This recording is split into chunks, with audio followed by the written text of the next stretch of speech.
RMC, Coach Courbis, Jérôme Sillon, Roland Courbis. 17h05, c'est Coach Courbis jusqu'à 18h, comme tous les jours bien entendu. On vous rappelle quand même que la semaine prochaine, de 16h à 18h, ce sera Louis Attaque qui sera de retour. Coach, 4 équipes ont remporté leurs 2 premiers matchs de Ligue 1. Toulouse, Montpellier, Caen et l'AS Saint-Etienne. 38 ans que les Verts n'avaient pas réussi une telle entame de championnat. Alors quel est le secret des Verts ?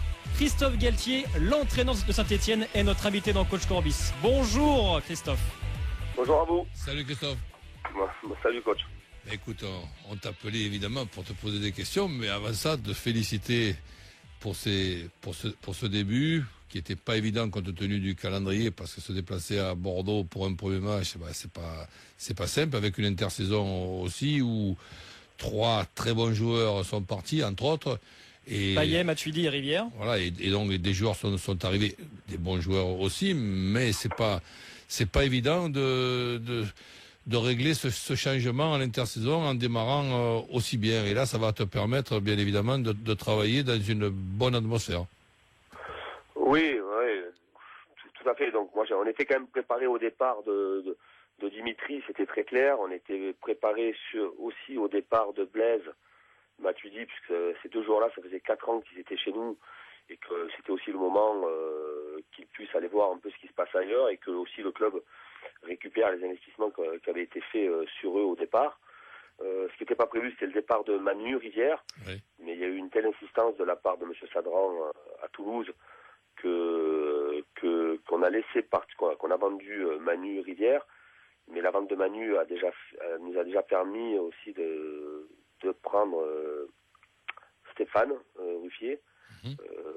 Donc dans ce sens-là, je me suis dit tiens, on va commencer par la défense, le chantier de la défense, parce que je m'étais aperçu quand même que sur les dernières saisons, et notamment aussi la dernière, on avait marqué 46 buts, mais on avait encaissé 47, et que les 9 équipes qui étaient devant nous au classement avaient pris beaucoup moins de buts que nous. Et le Brésilien, même si elles en avaient marqué moins, elles en avaient pris beaucoup moins, et que je voulais justement pendant mes vacances avoir une juste analyse pour savoir par où commencer. Je commençais par derrière. Et le Brésilien, que l'on ne connaît pas encore, Paulao, c'est quel profil de joueur? Je vous entends pas bien. Hein. Le Brésilien, Paulao. Donc c'est quoi comme profil de joueur? Bon, c'est arrière central, ok. Mais arrière central, c'est comme tu les aimais à l'époque de Toulon. D'accord. Oula. Ça veut dire quoi, ça, Christophe? Ça veut dire qu'il va avoir une collection de cartons jaunes. Non, voilà, c'est un joueur qui a l'habitude de matchs très engagés au Portugal, qui a fait une campagne européenne avec Braga en Europa League jusqu'en finale. C'est pas mal, c'est une grosse valeur athlétique, mais c'est aussi un bon relanceur. Mais sa qualité essentielle est d'être un très bon défenseur, à la fois au sol et à la fois dans les airs. Et sa zone axe côté droit ou gauche? C'est axe droit. D'accord. Axe droit. Mais au jour d'aujourd'hui, il n'a pas fait la préparation comme il fallait. On a été contrarié par un petit problème de tendon d'Achille. Et il y a Sylvain Marchal qui est en train de faire un très bon début de saison associé à Jean-Pascal Mignot. Alors justement Christophe, on l'a dit dès départ, Payet, Matuidi, Rivière, 3 cadres quand même qui étaient importants.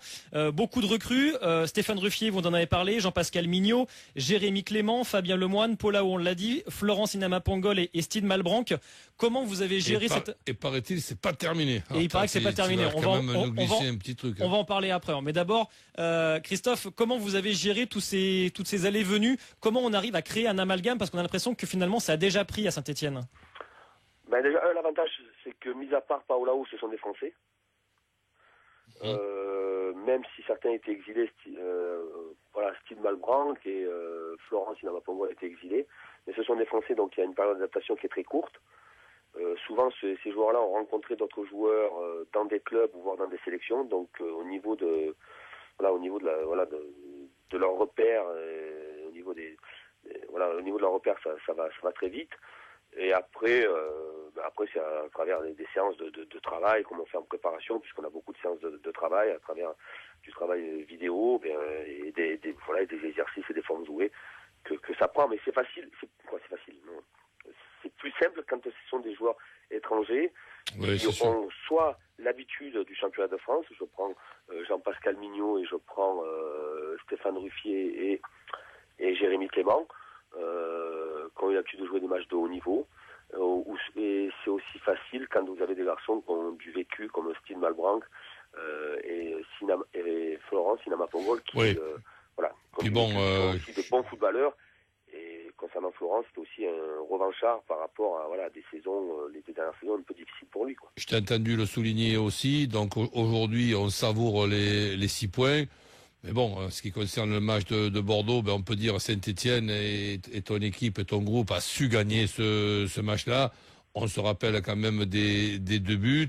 On voit aussi les difficultés dans un match à domicile contre une équipe de milieu de tableau. On peut le mettre qui est Nancy. Donc on se dit que 6 points, c'est extraordinaire, mais ça a tenu à pas grand-chose. Et il va falloir, quand on s'appelle Saint-Etienne, tout de suite confirmer presque à chaque semaine. Et là, c'est un match passionnant qui t'arrive à toi aussi personnellement. C'est d'aller affronter et défier l'OM au stade Vélodrome avec 6 points contre eux qui n'en ont que 2. Et tu sais très bien que le match pour eux est beaucoup plus compliqué que le tien ce soir-là. Oui, voilà, l'OM a un objectif bien précis, c'est d'être au moins dans les 2 premiers, dans les 3 premiers, mais c'est surtout aussi le titre en tête, je les connais assez bien, pour savoir qu'ils veulent être champions, et c'est vrai qu'ils prennent un peu de retard à l'allumage, mais c'est souvent aussi le lot de ces équipes-là. On s'aperçoit que les Européens prennent toujours un peu de retard, ils ont une préparation qui est un peu plus, qui est peut-être différente de la nôtre. Mais voilà, là on va vers des matchs, on sort 2 fois, on va à Marseille, on va à Sochaux, ce sont des Européens, on va recevoir Lille et on va aller à Lorient. Donc voilà, on a 4 matchs qui vont être qui sont intéressants, c'est sûr. Et c'est vrai, comme tu le disais si bien, Roland, parce que c'est pour ça que je fais très attention dans les propos et aussi pour calmer un peu le vestiaire. On a eu, même si c'est forcé, la réussite elle se force, on a eu quand même beaucoup de réussite face à Bordeaux. On a eu, je ne dirais pas de la réussite face à Nancy, mais on a eu des occasions de but qu'on n'a pas concrétisées et on a le bonheur de marquer sur un coup de pied arrêté, mais la victoire était méritée. Mais on se doit d'être très très vigilant et je sais vers quoi vous allez aller sur la prochaine question. Comment on va faire pour marquer les buts?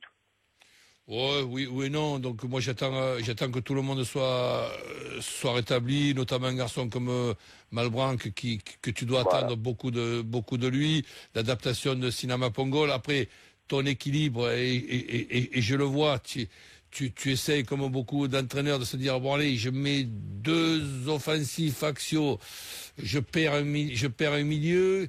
Qui je dois mettre sur les côtés pour être bon offensivement tout en étant solide, cet équilibre-là, qui plus est, pendant 90 minutes, parce que des fois, on le trouve, l'équilibre dans une formule, on change un joueur et bizarrement, l'équilibre devient un déséquilibre. Et ça sera ton problème, je te rassure, je fais pas le professeur, mais j'ai quand même quelques années d'avance, donc je me dis, cet équilibre-là, tu vas le rechercher tout au long de ta carrière, rassure-toi. Oui, mais tu as raison, Roland. Cet équilibre-là, c'est difficile. Des fois ça passe, des fois ça passe pas, des fois on a des doutes. On va peut-être enlever une pointe pour redensifier le milieu. C'est aussi pour ça qu'il y a eu l'arrivée dans la semaine dernière de Fabien Lemoine, car j'avais déjà dans l'idée de. Celui-là, s'il revient à 100%, il est bon. Oui, c'est un joueur à gros potentiel. Qui est déjà revenu à 100%, mais qui n'a pas eu la chance de pouvoir s'exprimer à Rennes, parce qu'il y avait quand même la concurrence et une équipe qui avait pris une vitesse de croisière. Mais voilà, c'est aussi l'effectif. Dans la manière de constituer l'effectif, il y a cette réflexion de pouvoir jouer avec ces 2 attaquants et ces 2 lignes de 4, mais aussi à se retrouver des fois, quelquefois, dans un système avec 3 milieux, à la fois des milieux qui sont capables de récupérer le ballon, d'intensifier, mais aussi de se projeter vers l'avant et avoir donc sur le côté des joueurs très explosifs. On est dans cette réflexion-là. Je sais que le mercato n'est pas fini, qu'il peut y avoir encore des mouvements. Et voilà, on est vigilant par rapport à ce qui va pouvoir se passer d'ici le 31. Christophe Galtier, l'entraîneur de Saint-Etienne, est notre invité dans Coach Courbis. Je vais y arriver. Vous en parliez, Christophe, et Coach l'a évoqué aussi. On parlait de l'attaque. Est-ce que vous souhaitez un attaquant supplémentaire? Et si oui, est-ce que vous avez déjà engagé des contacts et noué des contacts avec certains clubs? concernant l'attaque, au jour d'aujourd'hui, j'ai des joueurs qui sont là, qui sont Sinama Pongol, qui sont Gonzalo Bergesio. J'ai un très bon jeune qui s'appelle Idriss Adi. Voilà, il y a d'autres joueurs aussi dans l'effectif comme Ravé, mais ils sont au jour d'aujourd'hui identiques.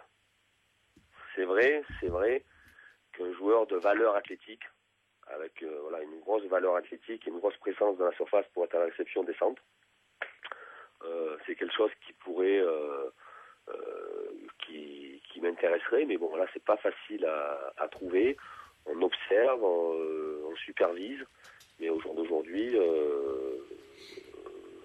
on est là, mais il y a aussi cette obligation financière qui fait qu'on ne peut pas empiler les joueurs parce que on se doit aussi infiniment de faire très attention par rapport à notre masse salariale. Et le profil, c'est quoi alors? Un Trezeguet, ça vous irait ou pas? Parce qu'il est sur le marché, Trezeguet. Ah oui, j'en étais sûr quand même de sortir ce nom-là. David Trezeguet est un joueur de surface avec une grosse présence dans la surface, est un vrai buteur, avec un gabarit capable de jouer de la tête, jouer de haut but. Bon, c'est pas moi qui vais vous décrire David Trezeguet, mais un joueur de ce profil-là est toujours intéressant à voir dans un effectif, ça c'est sûr.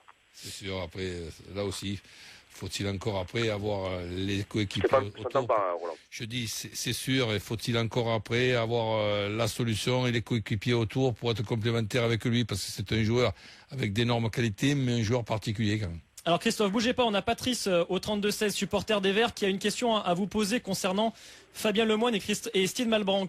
Bonjour Patrice. Oui, bonjour Jérôme, bonjour coach Courbis. Bonjour Patrice. Bonjour monsieur Galtier. Bonjour. Oui, j'aurais aimé savoir comment vous comptiez utiliser Fabien Lemoine et Steve Malbranc cette année, puisque au milieu de terrain avec donc Loïc, Guy Valogui, Joshua, et puis qu'est-ce qu'on a d'autre aussi Enfin bon, il y a un petit peu d'embouteillage comme en défense. Je pense que on a pas mal de. Pour moi, j'ai l'impression qu'on a on a trop de joueurs en défense centrale, par exemple, et puis au milieu de terrain par rapport à l'attaque où on est un petit peu juste limite, je trouve. Oui, vous savez, monsieur, vous pensez qu'on a beaucoup de joueurs en défense, et après, il y a les joueurs que vous avez dans une liste et les joueurs sur lesquels vous voulez compter, déjà d'une. Après, concernant le milieu de terrain, Loïc, sur son premier match de la saison, il a joué arrière droit comme il a joué les années précédentes à ce poste-là. Et de toute façon, avec le départ, certainement, de Blaise Matuidi, de Gelson Fernandez, le départ aussi voulu de Christophe Landrin, on se devait d'aller chercher un milieu de terrain supplémentaire pour éviter d'être, à un certain moment, en sous-effectif. La preuve en est, les 2 premiers matchs, Jérémy Clément est déjà averti sur les 2 premiers matchs.